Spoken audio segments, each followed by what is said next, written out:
What is up, everybody? Welcome back to another video. In this video, I'm giving you guys my top 5 surprise players through the season so far. And I'm also giving you guys a status update on Matthew Stafford for Sunday's game. Let's get it started.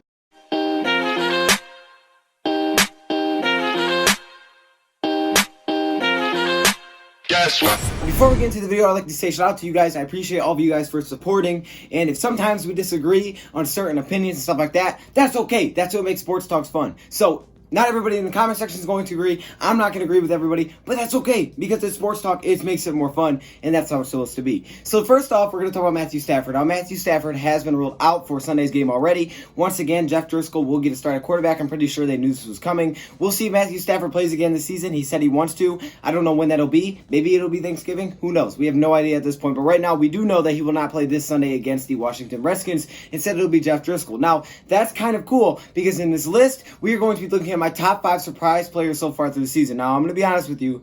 I don't have any defensive players on here. I really don't. There was no one that really surprised me so far this year. And if you could think of someone that I didn't put on here that you would have, you can. Because even Rashawn Melvin, if you want to say he should be on here, he hasn't surprised me because I thought he was going to be very impactful anyways coming this season. I even said when he was signing him as a free agent, he was going to be our best free agent signing or most impactful free agent signing because we didn't pay him a lot of money. So there you go. Now, let's get in this top 5 list. Here we go. Coming in at number 5. Now, again, if you guys have other people you put on here, if you take some players off, all good. This is just my opinions.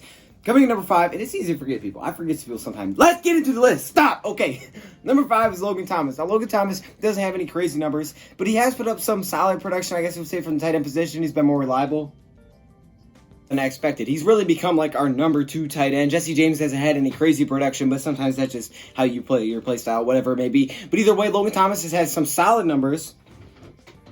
I lost my paper. Let me go get my stat. On the year, Logan Thomas currently has 9 receptions for 96 yards, and he has a 17-yard reception. That's his longest one. So nothing crazy, but we haven't had that crazy production out of the tight end position anyways in a passing game. So he's kind of surprised me a little bit. I wasn't expecting much out of Logan Thomas. He's played pretty well.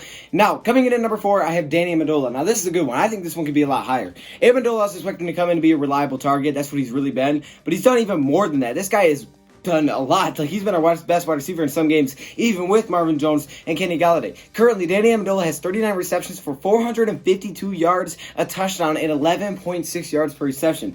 That's really good. I was expecting him to be reliable and solid, but I think he's outplayed what I thought would happen. He comes in number 4. Now, into the top 3, we have, at number 3, J.D. McKissic. Yes, this one's a little bit different. Now, I was trying to really think of some players here. I think J.D. McKissic is a good one. We don't talk about this man enough, and he's not even really looked at as our number 1 running back. I mean, I could have put Bo on here, but he's only played for 1 week, so I'm going to give him a little bit more time. But J.D. McKissic, who currently has 33 attempts for 189 yards, which is a 5.7 yards per carry. Now, he does have that huge carry, but still, 5.7 yards per carry. You can't take it away just because he has a big carry. All running backs do that. That's the whole point. And he also has 22 receptions.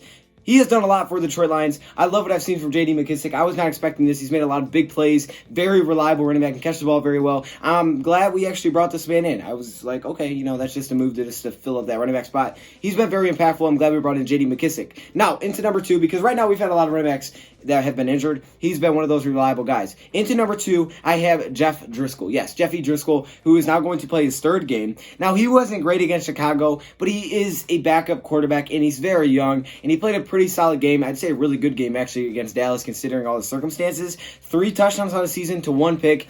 478 passing yards. He's also completing at a 58.3% rate. So that's pretty good. That's pretty good for a backup quarterback. His quarterback rating so far is 86.5. So I've liked what I've seen from Jeff Driscoll. He could be a future quarterback for us. I really, truly do believe that. He's young. He seems confident. He can run. He's got some mobility there. I like what I've seen from Jeff Driscoll. He seems more confident. He'll get things better. He'll get better. He's a very young quarterback. So we'll see how that grows. And I'm really interested to see how he continues to grow as our backup quarterback. And now finally coming number 1, I bet you guys all guessed it. Now he may not be on number 1 on your list, but he's on my list, and that is Marvin Hall. I mean, I couldn't keep this man off the list. This dude has 6 receptions, and he's number 1. So you're probably like, 6 receptions? Come on, man.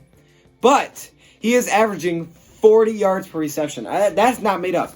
I even underlined it. 40 yards per reception. Marvin Hall, are you kidding me? You need to calm down, my man. 240 receiving yards on 6 receptions. He has about half the receiving yards that Danny Amendola has, more than half, in 33 less receptions. Yeah, it's crazy. He also has a touchdown. Marvin Hall, you have been a home run hitter. I am so glad we brought you in. If you guys remember back when we first got him, I thought this man would do kick returns. He's been a lot more than that. He's done a lot of good things. I'm so glad we have Marvin Hall. Shout out to him. I hope he stays here for a while. And those are my top 5 surprises so far of the season. Again, Matthew Stafford is out for Sunday. Let me hear your thoughts and comments below. I appreciate all of you guys. And make sure you check out my gaming channel. If you guys want to click the subscribe button if you haven't, there you go. I just want to remind you because sometimes people forget. So now you know. I'm out.